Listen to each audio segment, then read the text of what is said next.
Question number 1 के बाद आगे क्वेश्चन नंबर 2 से पहले हम देख लेते हैं कि सॉल्यूशन ऑफ क्वाड्रेटिक इक्वेशन, यानी क्वाड्रेटिक इक्वेशन को जब हमने सॉल्व करना है तो हमारे पास कितने मेथड्स हैं जिससे हम क्वाड्रेटिक इक्वेशन को सॉल्व कर सकते हैं। तो उसमें मेन जो मेथड है वो दो हैं, एक फैक्टराइजेशन और दूसरा कंप्लीटिंग स्क्वायर मेथड। ठीक, तो फैक्टराइजेशन जो है आपने 9th में चैप्टर 5 में पढ़ी है फैक्टराइजेशन। उसमें जिसको हम कहते हैं मिड टर्म ब्रेक करना, वो फैक्टराइजेशन की एक टाइप है, वो हम यहाँ पे यूज करेंगे। कॉमन लेना वो भी फैक्टराइजेशन ही कहलाता है। ठीक है, तो एक इसका सॉल्यूशन निकालने के लिए, यानी आप जब क्वाड्रेटिक इक्वेशन को सॉल्व करेंगे तो कितने मेथड से सॉल्व करना है? दो से, नंबर 1 फैक्टराइजेशन और नंबर 2 कंप्लीटिंग स्क्वायर मेथड। ठीक है, यानी स्क्वायर आप कंप्लीट करेंगे तो उससे भी क्वाड्रेटिक इक्वेशन सॉल्व होते हैं। और एक और मेथड है जो हम 1.2 एक्सरसाइज में जाके इस्तेमाल करेंगे उस मेथड को, और वो है कंप्लीटिंग स्क्वायर मेथड से हम एक फार्मूला डिराइव करेंगे जिसको हम कहते हैं क्वाड्रेटिक फार्मूला। तो उस क्वाड्रेटिक फार्मूला को इस्तेमाल करते हुए फिर हम क्वाड्रेटिक इक्वेशन को सॉल्व करेंगे। यानी मेन दो मेथड है, इसी से हम एक डिराइव कर लेंगे फार्मूला। फिर जो क्वाड्रेटिक इक्वेशन फैक्टराइजेशन से नहीं होगी सॉल्व, या जो कंप्लीटिंग स्क्वायर मेथड से नहीं होगी, उसको हम क्वाड्रेटिक फार्मूला से सॉल्व करेंगे। बिस्मिल्लाहिर्रहमानिर्रहीम। Exercise 1.1 question number 1, right the following quadratic equation in the standard form and point out pure quadratic equation. ठीक, तो कहते हैं कि क्वेश्चन नंबर 1 में जितने भी क्वेश्चन दिए गए हैं आप उनको स्टैंडर्ड फॉर्म में लिखें और उसके बाद उसमें से पॉइंट आउट करें, यानी ये बताएं कि उन स्टैंडर्ड क्वाड्रेटिक इक्वेशन में से कौन सी इक्वेशन जो है वो प्योर क्वाड्रेटिक इक्वेशन। ठीक, तो पहले थोड़ा सा आप समझ लो स्टैंडर्ड क्वाड्रेटिक इक्वेशन क्या होती है। अगर मैं लिखता हूँ x square plus 5x plus 3 equal to 0, अगर मैं इसे इस इक्वेशन के साथ कंपेयर करूं ax square plus bx plus c, इसे हम कहते हैं जनरल क्वाड्रेटिक इक्वेशन। जब अल्फाबेट दिए होते हैं ना वेरिएबल्स के साथ, कोफिशिएंट की जगह पे ये जो कोफिशिएंट है यहाँ पे आपके अल्फाबेट्स हैं a b c l m n p q r, तो फिर इसको हम कहते हैं जनरल क्वाड्रेटिक इक्वेशन। ठीक, और अगर यहाँ पे a b c की जगह पे आप नंबर्स लिख देते हैं, जैसे यहाँ पे मैं लिख देता हूँ 7x square plus 5x plus 3 equal to 0, तो ये आपकी स्टैंडर्ड क्वाड्रेटिक इक्वेशन बन जाएगी। स्टैंडर्ड क्वाड्रेटिक इक्वेशन क्यों है? क्योंकि इसमें x स्क्वायर वाली टर्म भी है, x वाली टर्म भी है, कांस्टेंट भी है, इक्वल भी है और 0 भी है। अगर इक्वेशन कहते हैं इस इक्वल के साइन की वजह से, और स्टैंडर्ड कहते हैं क्योंकि इसमें सारी टर्म्स हैं, x स्क्वायर वाली भी, x वाली भी, कांस्टेंट भी, इस वजह से ये स्टैंडर्ड है। तो पहले आप अपने ये जो आपको क्वेश्चन दिया गया है इसको सिंप्लीफाई करें, स्टैंडर्ड फॉर्म में लेकर आए, फिर ये बताएं कि कौन सी जो स्टैंडर्ड क्वाड्रेटिक इक्वेशन है वो प्योर क्वाड्रेटिक इक्वेशन है। तो ऐसी standard quadratic equation pure quadratic equation कहलाती है जिसमें x वाली टर्म मिसिंग हो, x वाली टर्म मिसिंग हो। यानी अगर 5 की जगह पे 0 हो तो 0 into x 0 हो जाएगा, तो ये बीच में से ये वाली टर्म स्किप हो जाएगी, तो रह जाएगा 7x square plus 3 equal to 0। तो जिस क्वाड्रेटिक इक्वेशन में x वाली टर्म नहीं होगी वो आपकी प्योर क्वाड्रेटिक इक्वेशन कहलाएगी। हम सबसे पहले इसको सॉल्व करते हैं, इन दोनों फैक्टर्स को मल्टीप्लाई करते हैं। देखिए मल्टीप्लाई करने का मेथड, x को x के साथ हम मल्टीप्लाई करें x स्क्वायर आ जाएगा। एक चीज और कि अगर क्वेश्चन में पहले से इक्वल मौजूद है तो आपने यहाँ पे दिस इम्प्लाइज का साइन यूज करना है। ठीक, अगर आपका इक्वल का साइन मौजूद ना हो तो फिर आप इक्वल से स्टार्ट करते हैं, लेकिन अगर इक्वल का साइन पहले से क्वेश्चन में मौजूद है तो आप अपने क्वेश्चन को दिस इम्प्लाइज के साइन से स्टार्ट करेंगे। फिर x और x को मल्टीप्लाई करें x स्क्वायर, फिर आप देखो प्लस 7 को x के साथ मल्टीप्लाई करो प्लस 7x, फिर आप -3 को x के साथ मल्टीप्लाई करो -3x, तो एक प्लस और एक माइनस का हो तो माइनस करते हैं, यानी सब्ट्रैक्शन होगी। 7x में से 3x निकालो 4x और साइन बड़े नंबर का, तो आंसर आएगा +4x।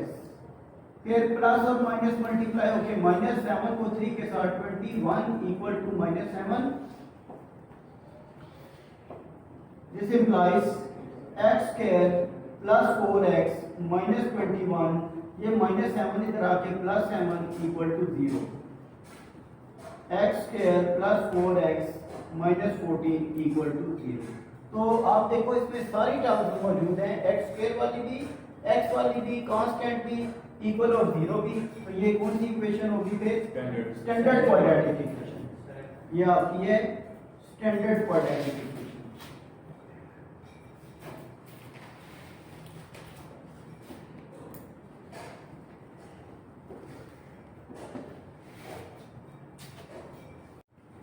क्वेश्चन नंबर 1 का second part, x square plus 4/3 minus x/7 equal to 1। तो सबसे पहले हम इसे सिंप्लीफाई करते हैं। तो आप देख रहे हैं कि ये भी फ्रैक्शन में है और ये भी फ्रैक्शन में है। तो जब फ्रैक्शन में हो और दरमियान में साइन प्लस या माइनस का एलसीएम लेते हैं डिनोमिनेटर्स का, तो 3 और 7 का एलसीएम 21 के साथ आप पूरी इक्वेशन को मल्टीप्लाई कर दें। ये आ जाएगा 21 into x square plus 4/3 minus 21 into x/7, 21 into 7, 21 into 1, 21 into 3 7 are 7 3 are.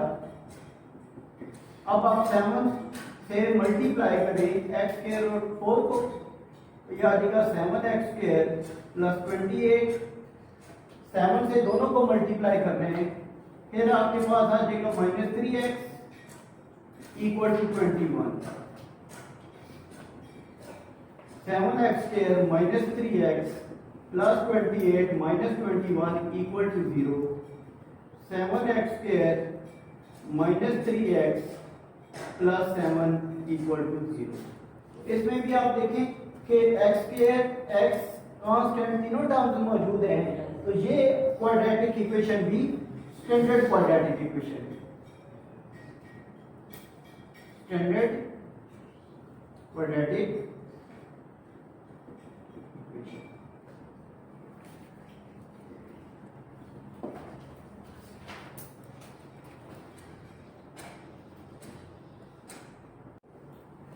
Question number 1 का third part, x/x plus 1 plus x plus 1/x equal to 6। तो इस इक्वेशन में भी देखें आपको फ्रैक्शंस नजर आ रही हैं और फ्रैक्शंस के बीच में प्लस का साइन है। फिर हम एलसीएम लेंगे, इसका एलसीएम होगा x प्लस 1 इंटू एक्स। तो x इंटू एक्स प्लस 1 के साथ अब हर टर्म को मल्टीप्लाई कर दें, तो यह आ जाएगा x into x plus 1 into x/x plus 1 plus x into x plus 1 into x plus 1/x 6x into x plus 1। अब आप देखें कि ये x प्लस 1 से कैंसिल हो जाएगा, x और x ये x स्क्वायर हो जाएगा, प्लस ये x से कैंसिल और x प्लस 1 का whole square which is equal to 6x square plus 6x। This implies x square plus x square plus 2x plus 1 which is equal to 6x square plus 6x। इसके बाद x square 2x square plus 2x plus 1 6x square plus 6x। अब ये 6x square ये term जो है 2x square से greater है, तो आप 2x square को राइट साइड पे ले जाएं। ये आ जाएगा 6x square minus 2x square plus 6x minus 2x plus 1 उस साइड पे जाके -1 equal to 0। This implies 6x square में से 2x स्क्वायर निकाले 4x square plus 4x minus 1। तो आप देख रहे हैं कि क्वेश्चन नंबर 1 2 3 तीनों में x स्क्वायर, x और कांस्टेंट तीनों मौजूद हैं। तो लिहाजा ये भी फिर क्या होगी, पहले दो क्वेश्चन की तरह ये भी स्टैंडर्ड क्वाड्रेटिक इक्वेशन है, स्टैंडर्ड क्वाड्रेटिक इक्वेशन।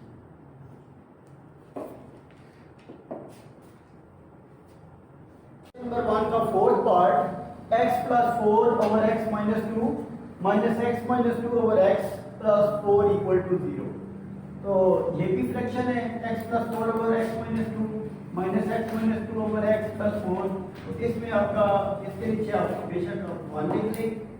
फिर आप एलसीएम ले तो एलसीएम आपका आएगा x into x minus 2 x into x minus 2 को हर टर्म के साथ आप मल्टीप्लाई कर दें तो ये आ जाएगा इसमें this implies x into x minus 2 into x plus 4 divided by x minus 2 minus x into x minus 2 x minus 2 over x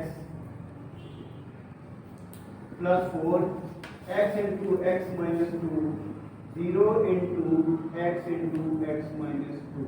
यानी आपने जो एलसीएम किया है उसके साथ हर टर्म को लेफ्ट हैंड साइड पे भी मल्टीप्लाई करना है और राइट हैंड साइड पे भी मल्टीप्लाई करना है। तो ये देखो x minus 2 तो x minus 2 से कैंसिल हो जाएगा और ये x जो है ये मल्टीप्लाई हो जाएगा x प्लस 4 के साथ। तो ये x और x square plus 4x minus ये दोनों x और x कैंसिल हो जाएंगे। अब ब्रैकेट में इन दोनों को मल्टीप्लाई कर लें तो ये x और x square minus 2x minus 2x minus 4x और माइनस मल्टीप्लाई होके plus 2 2 4 plus 4x square minus 8x और 0 के साथ कोई भी चीज मल्टीप्लाई हो वो सारा आंसर 0 आ जाता है। यानी ये वाला सारा 0 हो जाएगा क्योंकि 0 के साथ मल्टीप्लाई हो जाएगा। इसके बाद x square plus 4x minus x square plus 4x minus 4 plus 4x minus 8x equal to 0। अब लाइक टर्म इकट्ठी कर लेते हैं। ये x स्क्वायर और माइनस x स्क्वायर तो कैंसिल हो जाएगा, बाकी बच जाएगा आपका 4x स्क्वायर। इसके बाद आपका प्लस 4x प्लस 8x और minus 8x plus 8x minus 8x और माइनस 4 इक्वल टू 0। तो यहाँ पे देखें कि प्लस 8x और माइनस 8x एक दूसरे के एडिटिव इनवर्स है तो ये कैंसिल हो जाएंगे, आंसर आ जाएगा 0 इनका। इन दोनों का आंसर कट के 0 तो क्या बच जाएगा 4x square minus 4 equal to 0। तो अब ये जो क्वाड्रेटिक इक्वेशन है इसमें x वाली टर्म अब मौजूद नहीं है। तो क्योंकि x वाली टर्म मौजूद नहीं है तो बाय डेफिनेशन कि ये जो क्वाड्रेटिक इक्वेशन है इसको हम कहेंगे pure quadratic equation. Pure quadratic equation.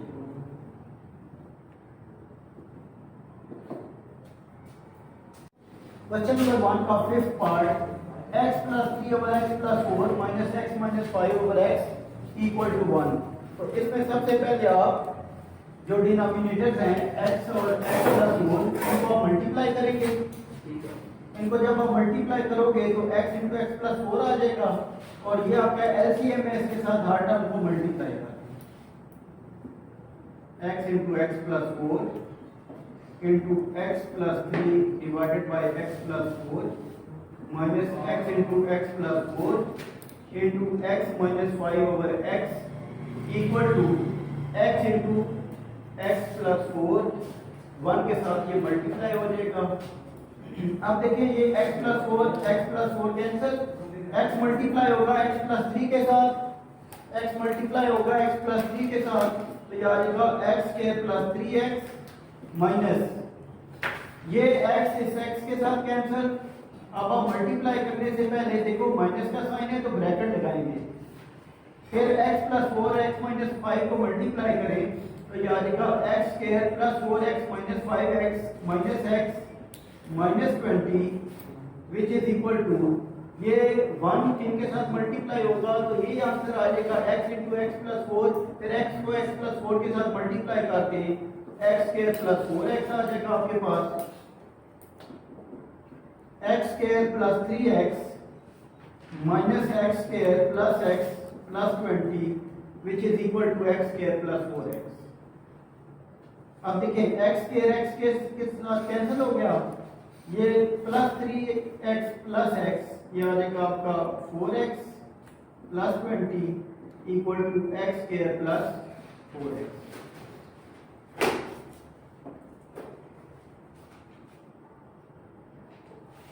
इसके बाद देखो कि इक्वल के दोनों तरफ एक जैसी चीज कैंसिल हो जाती है, 4x से कैंसिल हो गया, तो आपके पास रिमेनिंग आंसर क्या है, x square equal to 20।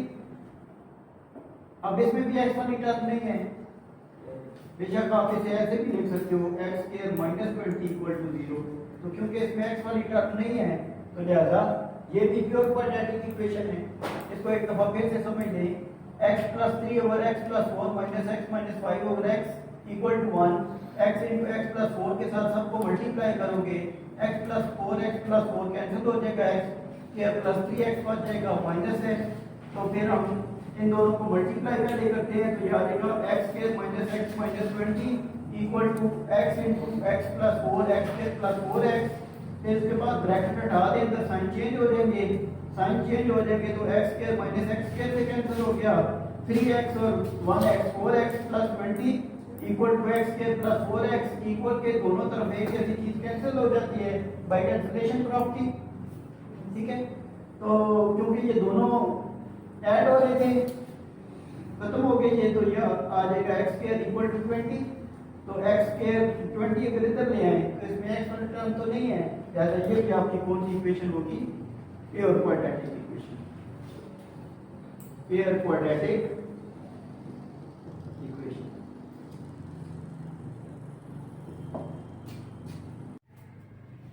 Question number 1 का 6th पार्ट, इसमें हमने ये बताना है कि ये स्टैंडर्ड क्वाड्रेटिक इक्वेशन है या फिर प्योर क्वाड्रेटिक इक्वेशन है। तो क्वेश्चन नंबर 1 का ये लास्ट पार्ट है। तो आप देख रहे हैं कि x plus 1 divided by x plus 2 plus x plus 2 divided by x plus 3 equal to 25/12। तो जब फ्रैक्शंस के दरमियान में प्लस या माइनस का साइन हो तो हम एलसीएम लेके इसको सॉल्व करते हैं। तो अगर लेफ्ट हैंड साइड का एलसीएम देखें आप, तो वो बनता है x plus 2 into x plus 3, x plus 2 into x plus 3, ये इसका एलसीएम है। अब इसके बाद नेक्स्ट इसका क्या तरीकाकार होता है कि आप पहले एलसीएम लिखते हो रफ वर्क में, एलसीएम लिखने के बाद आपका जो फर्स्ट डिनोमिनेटर है उसे आप डिवाइड करते हो, x प्लस 2 से आप डिवाइड करोगे, x प्लस 2 और x प्लस 2 कैंसिल हो जाएंगे, जो रिमेनिंग पार्ट है वो x प्लस 1 के साथ मल्टीप्लाई हो जाएगा, यानी x plus 1 into x plus 3। अब बीच में प्लस का साइन है तो यहाँ पे प्लस का साइन आ जाएगा, और फिर दोबारा फिर आप एलसीएम लिखें, x plus 2 into x plus 3, और जो आपका सेकंड डिनोमिनेटर है x प्लस 3 से आप डिवाइड करें। जब इसे आप डिवाइड करोगे तो x प्लस 3 से कैंसिल हो जाएगा, जो आपका पार्ट बच जाएगा, जो फैक्टर बच जाएगा, उस फैक्टर को x प्लस 2 के साथ मल्टीप्लाई करेंगे। तो आप देखें कि ये दोनों बिल्कुल एक जैसे फैक्टर हैं, यानी जो हमारा फैक्टर बचा है वो भी और जो जिससे मल्टीप्लाई करना है वो भी, दोनों एक जैसे हैं, तो ये होल स्क्वायर बन जाएगा इक्वल टू 25/12। और अगर क्वेश्चन में इक्वल का साइन पहले से मौजूद हो तो हम दिस इंप्लाइज का साइन लगाते हैं, दिस इंप्लाइज। अब आप क्या करें कि इन दोनों फैक्टर्स को मल्टीप्लाई करें, x और x स्क्वायर, 1 को x के साथ मल्टीप्लाई प्लस 1x, 3 को x के साथ multiply plus 3x plus 1x add होके प्लस 4x। फिर आप 1 को 3 के साथ मल्टीप्लाई कर दें, 3 आ जाएगा, प्लस इस पे फॉर्मूला लगा दें a प्लस b का होल स्क्वायर, यह आएगा a का स्क्वायर प्लस 2ab ये 4x हो जाएगा, और प्लस 2 का स्क्वायर 4। इसी तरह डिनोमिनेटर में भी आप इनको मल्टीप्लाई कर दें तो ये आपके पास आ जाएगा x का square plus 5x plus 6 which is equal to 25/12। अब आप देखो x स्क्वायर ये लाइक टर्म्स हैं, तो 1x स्क्वायर ये आएगा 2x स्क्वायर प्लस 4x ये भी लाइक टर्म्स हैं, ये ऐड होके आ जाएगा 8x plus 8x plus 3 plus 4 ये दोनों ऐड होके plus 7 divided by x square plus 5x plus 6 which is equal to 25/12। अब हम करेंगे क्रॉस मल्टीप्लिकेशन का प्रोसेस। तो क्रॉस मल्टीप्लिकेशन क्या होती है कि ये जो 12 है ये इधर आके मल्टीप्लाई हो जाएगा 12 into 2x square plus 8x plus 7 which is equal to 25 multiply हो जाएगा x square plus 5x plus 6 के साथ, x square plus 5x plus 6 के साथ। अब इनको अंदर मल्टीप्लाई कर दें। ये जो 12 है अंदर हर टर्म से मल्टीप्लाई होगा। जब हर टर्म से मल्टीप्लाई होगा तो ये आ जाएगा 24x square 12 9 are 12 8 are 96x और plus 84 25x square plus 125x plus 150। अब आप देखें राइट साइड पे जो टर्म्स है 25x स्क्वायर, लेफ्ट साइड पे है 24x स्क्वायर, तो इसको आप शिफ्ट कर दें राइट साइड पे 25x square minus 24x square. इसी तरह ये 125x है, इसमें से आप 96 माइनस कर दें और प्लस 150 में से 84 को माइनस कर दें, बाकी क्या बचेगा 0। यदि आपने जो लेफ्ट साइड पे जितनी भी टर्म्स थी उनको राइट साइड पे लेके तो बाकी 0 बच जाएगा। अब 25 में से 24 निकालो 1x स्क्वायर, इसी तरह 125 में से 96 माइनस करें तो ये आपका क्या बच जाएगा 29 प्लस 29x और 150 में से 84 माइनस करें आपके पास आ जाएगा 66। तो अब हमने इस क्वेश्चन में ये बताना था इस पूरी इक्वेशन को सॉल्व करके कि ये जो हमारे पास जो आंसर आ रहा है वो स्टैंडर्ड क्वाड्रेटिक इक्वेशन है या फिर प्योर क्वाड्रेटिक इक्वेशन है। अगर आपके पास जो इक्वेशन है उसमें x स्क्वायर भी हो, x वाली टर्म भी हो, कांस्टेंट टर्म भी हो, तो फिर अगर ये तीनों टर्म मौजूद है तो फिर वो स्टैंडर्ड क्वाड्रेटिक इक्वेशन होती है, और उनमें से अगर x वाली टर्म मिसिंग हो तो वो प्योर क्वाड्रेटिक इक्वेशन होती है। तो क्योंकि अब इसमें x स्क्वायर भी है, x भी और कांस्टेंट भी, तो लिहाजा हम कहेंगे ये हमारी स्टैंडर्ड क्वाड्रेटिक इक्वेशन है। Standard quadratic equation. Question number 2 solve by factorisation. इसका first part x square minus x minus 20 equal to 0। तो आपने इस क्वेश्चन को फैक्टराइजेशन से सॉल्व करना है, फैक्टराइजेशन का मेथड इस्तेमाल करते हुए। तो हम इसको शुरू करते हैं x square minus 5x plus 4x minus 20 equal to 0। यानी आपने मिड टर्म ब्रेक की। तो मिड टर्म ब्रेक का मेथड क्या है कि आपने दो ऐसी टर्म्स लेनी है कि अगर उनको सब्ट्रैक्ट करें तो माइनस एक्स आए और उन दोनों को मल्टीप्लाई करें तो फर्स्ट और थर्ड टर्म का प्रोडक्ट आए। तो आप देख लो माइनस 5x में से 4x आप निकालेंगे तो माइनस एक्स बच जाएगा, और इन दोनों को मल्टीप्लाई करेंगे तो माइनस 20x स्क्वायर आएगा। यहाँ पे भी इन दोनों का प्रोडक्ट माइनस 20x स्क्वायर है और दरमियान वाली टर्म आपकी माइनस एक्स है। इसके बाद आपने कॉमन ले लें, फर्स्ट टू टर्म में से कॉमन x आ रहा है x माइनस 5 और फिर 4 common x minus 5 which is equal to 0।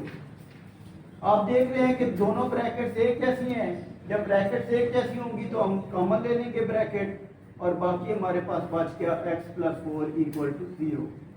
अब आप दोनों ये x minus 5 into x plus 4 equal to 0 का मतलब ये है कि या x माइनस 5 0 है या फिर x प्लस 4 इक्वल टू 0 है। यहाँ से x की वैल्यू 5 और इधर से x की वैल्यू आपके पास माइनस 4 है। तो ये इसका सोल्यूशन है। जब हम कहते हैं ना सॉल्व का मतलब ये होता है कि इस इक्वेशन के अंदर जो वेरिएबल है उसकी वैल्यूज फाइंड करो। तो हमने क्योंकि इसके अंदर वेरिएबल x आ रहा था, हमने उसकी दोनों वैल्यूज फाइंड कर ली। एक वैल्यू 5 आ गई और दूसरी वैल्यू माइनस 4। क्वेश्चन नंबर 2 का third part 4 minus 32x equal to 17x square. तो सबसे पहले आप इसको जरा स्टैंडर्ड फॉर्म में लिख लें। स्टैंडर्ड फॉर्म इसकी क्या होगी, 17x² माइनस 32 साइड पे जाके प्लस 32x प्लस 4 इधर आके माइनस 4 इक्वल टू 0। ये इसकी स्टैंडर्ड फॉर्म है। स्टैंडर्ड फॉर्म में लिखने के बाद अब आप क्या करो, इसकी मेटम रे करो। जब आप मेटम रे करेंगे तो आंसर आएगा 17x² plus 34x minus 2x minus 4 equal to 0। देखो 34 में से 2 माइनस करेंगे तो प्लस 32 आ जाएगा, और जब इन दोनों को मल्टीप्लाई करोगे तो माइनस 68x² आ जाएगा। अब इसके बाद आप कॉमन वाला प्रोसेस करें, दोनों में से कॉमन लें। कॉमन हमेशा अगर आप कोएफिशिएंट लेंगे तो छोटा नंबर, और अगर आप पावर लेंगे तो छोटी पावर। कॉमन जब भी लेते हैं कोएफिशिएंट, देखिए 17 है 34 है, तो दोनों में से छोटा कौन है, 17, और x की पावर 2 और x की पावर 1 में छोटी पावर x की पावर 1 है, तो 17x कॉमन आ जाएगा। कॉमन के फौरन बाद हम ब्रैकेट लगाते हैं और फिर आप 17x² को 17x से डिवाइड करते हैं, जो बच जाता है वो हम लिखते हैं बचेगा x। फिर बीच में प्लस का साइन है, अगर बाय प्लस है तो तब प्लस का साइन नहीं आएगा, अगर बाय माइनस है तो फिर अंदर साइन चेंज होता है। अब देखिए 17x को जब 34x को 17x से डिवाइड करेंगे तो आपके पास सिंपल 2 बच जाएगा, और यहाँ पे आपका -2 कॉमन है, और इसके बाद आ जाएगा x। कॉमन के फौरन बाद ब्रैकेट, क्योंकि माइनस कॉमन लिया अब साइन चेंज हो जाएगा अंदर, क्योंकि माइनस है प्लस में, तो 2 से 4 को 2 से डिवाइड करो 2 बच जाता है विच इज इक्वल टू 0। अब आप देखें दोनों ब्रैकेट्स बिल्कुल एक जैसी हैं, सेम ब्रैकेट्स हैं, तो ब्रैकेट कॉमन, और बाकी आपके पास बच गया 17x माइनस 2 इक्वल टू 0। फिर इसके बाद x प्लस 2 0 होगा, या फिर आपका 17x माइनस 2 इक्वल टू 0 होगा। यहाँ से x की वैल्यू -2, और इधर से आप देखो 17x equal to 2 and x equal to 2 by 17, तो आपके पास जो सोल्यूशन सेट आ गया वो है -2 और 2 बाय 17। क्वेश्चन नंबर 2 का second part, 3y² equal to y into y minus 5। This implies 3y² is equal to y² minus 5y। देखें ये डिस्ट्रीब्यूटिव लॉ है, डिस्ट्रीब्यूटिव लॉ यहाँ पे हम यूज करेंगे। डिस्ट्रीब्यूटिव लॉ क्या होता है कि जो भी बार वेरिएबल है या कोई नंबर है उसको आप अंदर दोनों से मल्टीप्लाई करते हैं। देखिए रफ में डिस्ट्रीब्यूटिव लॉ ये होता था a into B plus C, या फिर a into B minus C, a को b के साथ मल्टीप्लाई प्लस a को c के साथ मल्टीप्लाई, a को b के साथ मल्टीप्लाई माइनस a को c के साथ मल्टीप्लाई। इसको हम डिस्ट्रीब्यूटिव लॉ कहते हैं। वो लॉ हम यहाँ पे यूज कर रहे हैं कि y को अंदर दोनों के साथ मल्टीप्लाई कर, y और y² और फिर आपने -5 को y से मल्टीप्लाई किया, -5y आ गया। अब आप देखो कि ये दोनों टर्म उठा के लेफ्ट साइड पे ले आया आप, तो ये 3y² minus y² plus 5y equal to 0। यहाँ से आप 3y में से 1y माइनस कर दें, आपके पास आंसर आ जाएगा 2y² plus 5y equal to 0। फिर आप कॉमन ले लें y, तो आपके पास बचेगा 2y प्लस 5 इक्वल टू 0। यहाँ से आप देखो कि y इक्वल टू 0 और 2y प्लस 5 इक्वल टू 0, तो 8y की वैल्यू तो आपके पास आ गई, एक वेरिएबल की वैल्यू तो आ गई। यहाँ से आप दूसरे वेरिएबल की वैल्यू निकालें तो 2y equal to -5, y is equal to -5/2। तो आप देखो कि एक वेरिएबल की वैल्यू आपके पास आ गई 0 और एक की आ गई -5/2। तो ये जब हम सोल्यूशन सेट कहते हैं ना, ये पहले हमने इसको सॉल्व किया। ये आपके पास जो क्वाड्रेटिक इक्वेशन थी, ये क्वाड्रेटिक इक्वेशन है क्योंकि वेरिएबल की हाईएस्ट पावर 2 है, तो हमने इसको फैक्टराइजेशन मेथड से सॉल्व किया। सॉल्व करने के बाद आप देखें कि सॉल्व यहाँ तक हो गया, y equal to 0, y equal to -5/2। यानी उसने क्वेश्चन पे तो यही कहा है कि सॉल्व बाय फैक्टराइजेशन, सिर्फ सॉल्व करें। अगर आप यहाँ तक भी आंसर लिख देते हैं y equal to 0 and y equal to -5/2, वो भी ठीक है। और अगर सोल्यूशन सेट लिखते हैं तो ये जो कर्ली ब्रैकेट है ये सेट को शो करती है, तो ये जब हम इसके अंदर लिख देंगे ब्रैकेट्स के अंदर तो वो सोल्यूशन सेट बन जाता है।